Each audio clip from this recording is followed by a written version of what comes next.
मैं बिहार गया और भरत तिवारी जी के माँ बाप से मिला।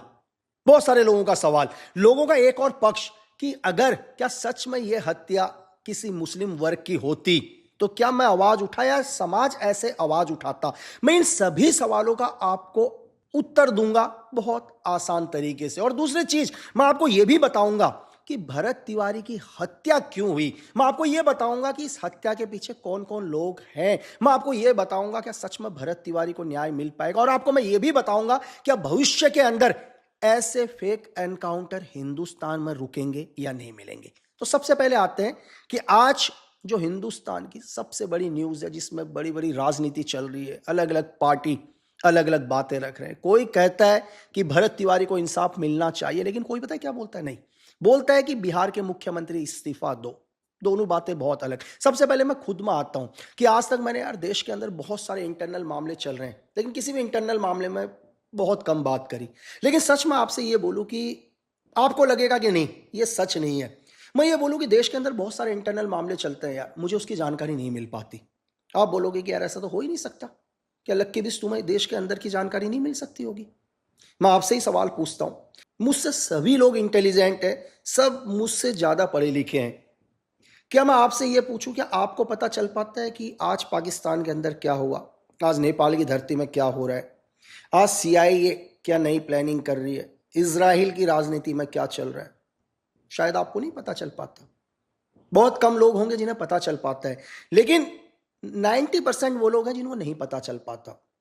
जैसे आपको नहीं पता चल पाता कि हमारे पड़ोसी देशों के अंदर क्या चल रहा है, वैसे ही मुझे भी नहीं पता चल पाता। रीजन क्या है कि आप में से बहुत सारे लोग हैं जो अपडेट रहते हैं कि हिंदुस्तान के अंदर हर रोज क्या हो रहा है। वैसे ही मैं और मेरी पूरी टीम, जिस भी विभाग के लिए मैं काम करता हूं, हम लोग अपडेट रहते हैं कि देश से बाहर क्या चल रहा है, आज पाकिस्तान या ISI क्या प्लानिंग कर रही है, भविष्य में वो क्या कर सकते हैं। तो हम 99% सुबह उठते हैं तो यही बात करते हैं, रात को सोते हैं तो यही बात करते हैं। और कभी कभी जब भी लोकल न्यूज़ देखते हैं या मोबाइल को स्क्रॉल करते हैं तो बहुत सारी न्यूज़ दिख जाती है।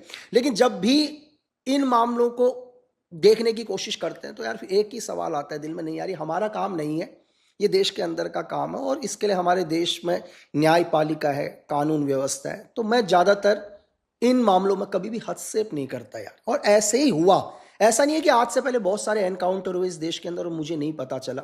मुझे पता चला, लेकिन मुझे लगा कि नहीं, मेरा बोलना इसमें बिल्कुल भी ठीक नहीं है। अगर मैं इसमें कुछ भी बात करूंगा तो लोग बोलते हैं यार कि पॉलिटिक्स है, राजनीति है। तो जो न्यायपालिका अपना काम कर रही है उन्हें अपना काम करने दो, जो पुलिस प्रशासन अपना काम कर रहा है उन्हें अपना काम करने दो। आप पहले सवाल, आप लोगों के हजारों मेल की यार, ऐसा क्या है कि भरत तिवारी एनकाउंटर में आप बोले ही नहीं, आप उनके घर तक गए। सबसे पहले हम जात पात को बहुत अलग रख देते हैं। आज पता है अगर आप गूगल पर सर्च करोगे लक्की बिस्ट तो सबसे ज्यादा उसमें क्या सर्च हो रहा है आपको पता है? कि लक्की बिस्ट की कास्ट क्या है।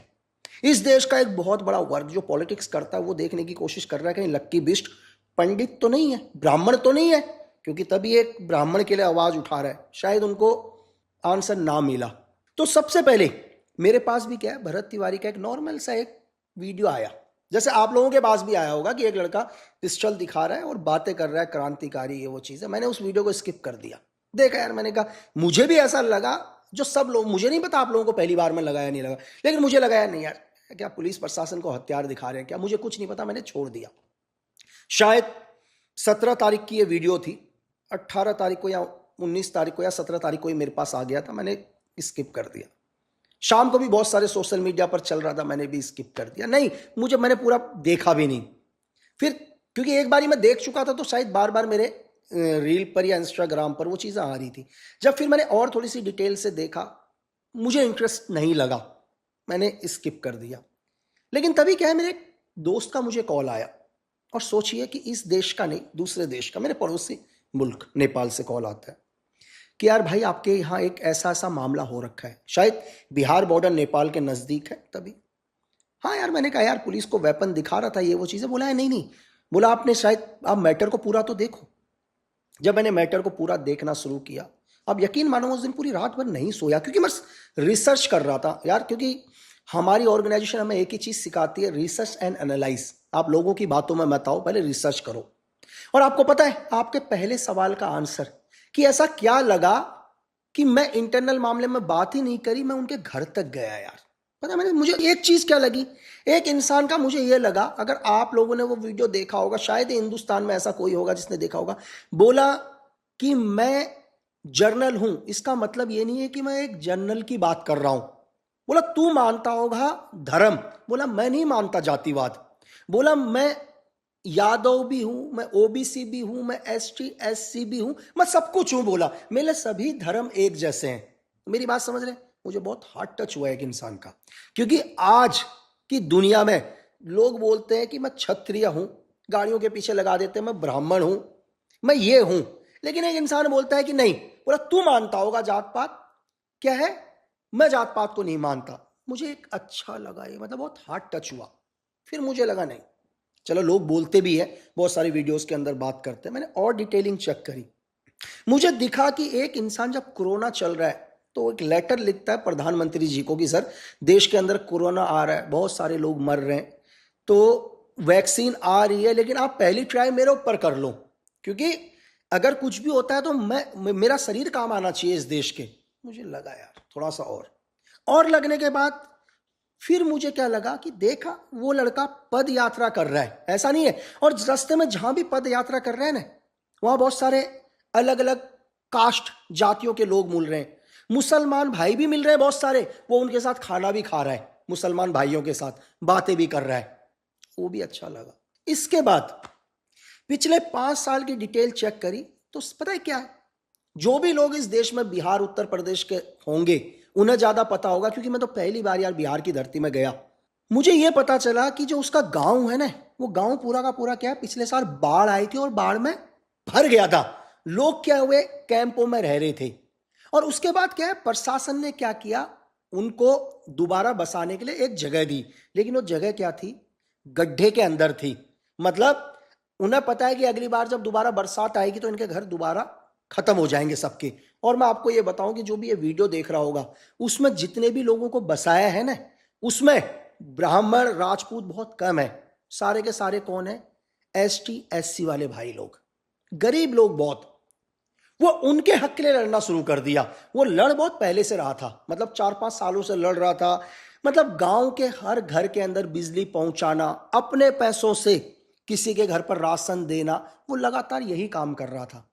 और प्रशासन उससे बहुत परेशान था, ऐसा नहीं है कि परेशान नहीं था, ये सिस्टम परेशान था। कौन, जो करप्ट लोग हैं, मैं 100% लोगों पर बात नहीं कर रहा हूं, वो 10% लोग जो इस देश में रह रहे हैं, लेकिन इस देश में सबसे बड़े भ्रष्टाचारी वो लोग हैं। तो लेकिन प्रशासन को क्या लग रहा था कि यार एक ऐसा मौका मिले जो हमें क्या मिले, इसको फंसाने का, इसको अरेस्ट करने का, प्रशासन ये मौका ढूंढ रहा था, लेकिन वो लगातार अपने हक की बात कर रहा था, लोगों के हक की बात कर रहा था। और आपको पता है कि मैंने बिहार जाने से पहले अपने इंटरनल सोर्सेस से बात करी भोजपुर में, और बहुत सारे यादव भाई लोग भी आके मैसेज करने लग गए सोशल मीडियाओं के अंदर कि क्या किसी यादव का एनकाउंटर होता, क्या लोग बोलते। तो मैं आपको यह बोलूं कि शायद भोजपुर का जो मुखिया है, जो भी है, वो यादव है, और आपको पता है उन्होंने भरत तिवारी के लिए आवाज उठाई, उनके ऊपर भी एफआईआर दर्ज है, उन यादवों के ऊपर।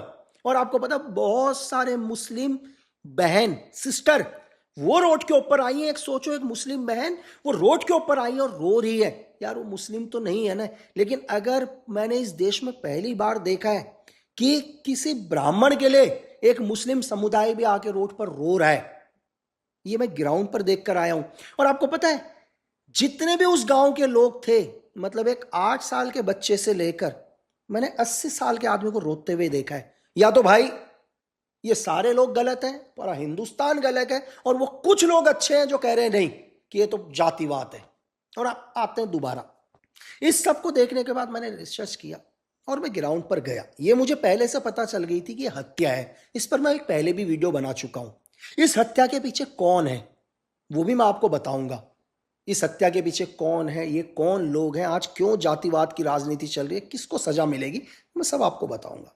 जब ग्राउंड पर जाने के बाद मैंने देखा यार, और मैं उन सभी लोगों का शुक्रगुजार हूं जो लोग वहां आए, जो आवाज उठा रहे हैं, मैं उनका भी शुक्रगुजार हूं जो अपने घरों से एक मां को न्याय दिलाने के लिए आवाज उठा रहे हैं। और मैं आपको यह बता रहा हूं कि ऐसा नहीं है कि मैं एकदम से चला गया यार, मैंने भी अपने सीनियर से बात करी, मेरे सीनियर ने मना कर दिया, बोला नहीं जाओगे लक्की, हमारा काम नहीं है, बोला ये बोला यार आप अपना काम करो जो काम है। चलो ठीक है भाई, सीनियर्स का ऑर्डर है तो नहीं जाऊंगा यार, क्योंकि उन्हें लगा कि मैं जा रहा हूं, मैं ज़्यादा मीडिया हो जाएगी, चीज़ें होंगी, शायद कुछ चीज़ें ना हो। मैं रात भर मैंने सोचा यार, मैंने कहा चलो भाई देखो, ये माना कि मैं किसी भी धरना इन चीज़ों में नहीं जा सकता। मैंने रात को डिसाइड किया मैं जाऊंगा, लेकिन कैसे जाऊंगा। मैंने सीधे अनाउंस कर दिया कि मैं आ रहा हूं। तो मेरे भाई सीनियर बोले यार कि तू जा रहा है, बोला तुझे हमने बोला था इन कि भाई हमारे को धरना वगैरह इन चीज़ों में। मैंने कहा सर मैं एक माँ से मिलने जा रहा हूँ, एक परिवार से मिलने जा रहा हूँ, तो व्यक्तिगत मेरा अधिकार है, मेरा राइट है कि मैं किसी भी परिवार से मिलने जा सकता हूँ, तो बिल्कुल ये मेरा राइट बनता है। तो बोले ठीक है। और मैं जब गया, मैंने अपने इंस्टाग्राम सोशल मीडिया पर, आप अगर आज भी पढ़ सकते हैं, लिख दिया उसमें बहुत बड़ा सा कि प्लीज आप लोग अपना जरूरी काम छोड़ के मत आना,